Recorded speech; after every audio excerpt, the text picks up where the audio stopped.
So yesterday I was reading an article from the Lotus Eaters lads about Liz Truss. If you're British, I'm sure you're familiar with the lass. She is quite the political chameleon, which is just a fancy way of saying she flip-flops more on positions than a fish out of fucking water. Which is what I want to talk about. Because something about that hit me that I've never heard anyone ever talk about before. When it comes to politics, we expect our politicians to be people of unwavering principle, men and women of fortitude and good character, which is hilarious because these people are renowned universally for being deceitful, lying bastards. Throw in the fact that you can't actually represent the collective will of a mass, personal self-interest, and desire for power. Talk about stacking the deck.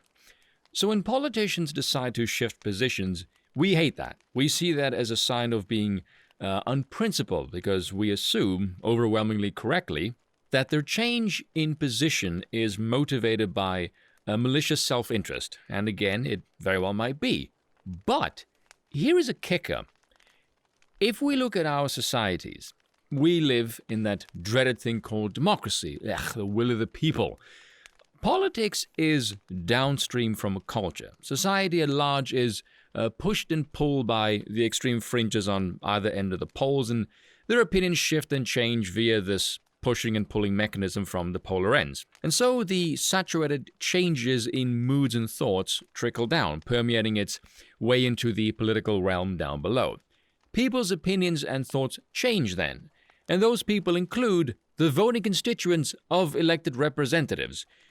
You would think then that the very nature of representative democracy would necessitate that politicians also change with it. But we never think their change is representative of a shift caused by society. We always assume it's a change motivated by self-interest. Which is odd, because this sounds like a politician is unable to change positions based on the changing opinions of those they represent. I'm not trying to defend a politician's actions here, merely pointing out you are sort of putting them in an impossible situation where if they do change, the perception is always one of self-interest, as if the person who is supposed to represent your interest can't also still maintain that, but also change with you. This makes it sound like politicians can't learn, as if they can't behave in a manner that is natural to human nature. You're implying they can't behave like you due to their position of power.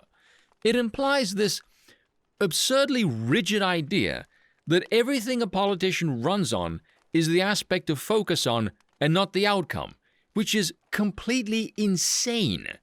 As if the policy is guaranteed to produce the intended outcome with no chance of hiccups or other variables throwing a monkey wrench into it, which, as an analysis method, is nothing short of intellectual suicide. It seems then, the only way to mitigate the visibility of the shift is to do so at a time when it is not seen as some cynical ploy to score cheap political points, which, if you think about it, is not only quite unreasonable, it's also antithetical to democracy itself.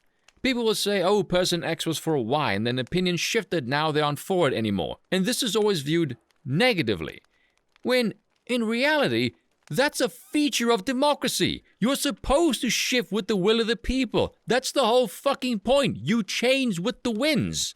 When do we expect representatives to shift then? If they shift first, it looks like they're going against the will of the people.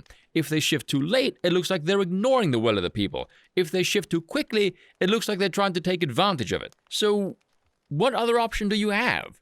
Well, the more I'm thinking about this, the more I'm starting to see glaring holes I've never seen before that make me go, my lord, the hyper-unrealistic burden of expectations within the confines of this framework seem like a fucking nightmare.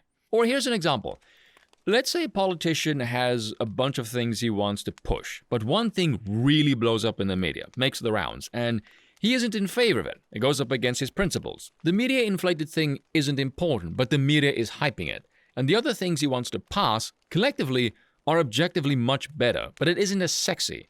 But if he doesn't play ball, he can't pass the other things. So now he has to decide, either stick to personal conviction, piss off the party, and he can't work on the other goods, or make a more pragmatic choice and side with something he isn't personally in favor of, to get a crack at pushing other objectively better policies. Well, you can't have both. And it doesn't matter if he could shoot down the media hype and push the better but less sexy policy. What will stick is the media hype. If you do good, no one remembers. If you do bad, no one forgets. Realistically speaking, what do people expect to happen in that scenario? He stand on principle and step down? Well, the next person will have the same clash of conscience, if he has a sense of morality. Okay, bad example. He's a politician. They don't have morals. But they will also face the same dilemma at some point. And there is no guarantee the next person will be objectively better at all. None. Or here's another one. Say you want a certain outcome via a certain political message and procedure. But once in office, you learn you can get the desired outcome, but not via the original method. Classic example, tax cuts for the rich, because you want the middle class to have more money. Try being a politician and explaining to people that consumers vastly outnumber the wealthy producers. And if you give a tax break to consumers, they then spend their newfound higher income on that which is made for them by the wealthy producers. Well, they don't give a damn about the material betterment of the consumer class. All the media will focus on is the wealth accumulated by the wealthy upper classes. And so that circles around and around over and over again until those people stop being stupid and understand basic economics. Good luck with that. They will see, if they bother to look that is, that their guy voted against increased taxes on the wealthy, and he will get a blighted mark for it, regardless of objectively better outcomes. And should he crack the nod at taxing the rich and listen to the will of the people, which will inevitably pump the brakes on the country's economic output and lead it to a grinding halt, he can't go and chastise his constituents for being stupid advocating for bad policy. He's merely doing what they ask. And they aren't going to blame themselves or their fellow voters for also wanting bad policy. It's easier to blame the representative, and he will get voted out for that. Hopefully the next person they get is someone who understands economics. And so what you're left with is pushing bad policy favored by an ignorant voting majority that you will likely be blamed for should you still be in office when society reaps what you have helped sow, or superseding them when you know better, in which case they'll chuck you out for not doing their bidding. If only there was some apolitical way to objectively view policy. Anyway, again, this looks to imply like the point to focus on is the policy idea rather than the policy outcome, which I just realized is politics in a nutshell. That actually explains a lot, far more than it should. Yikes. Anyway, that is all from this utensil, and I will see you again next time.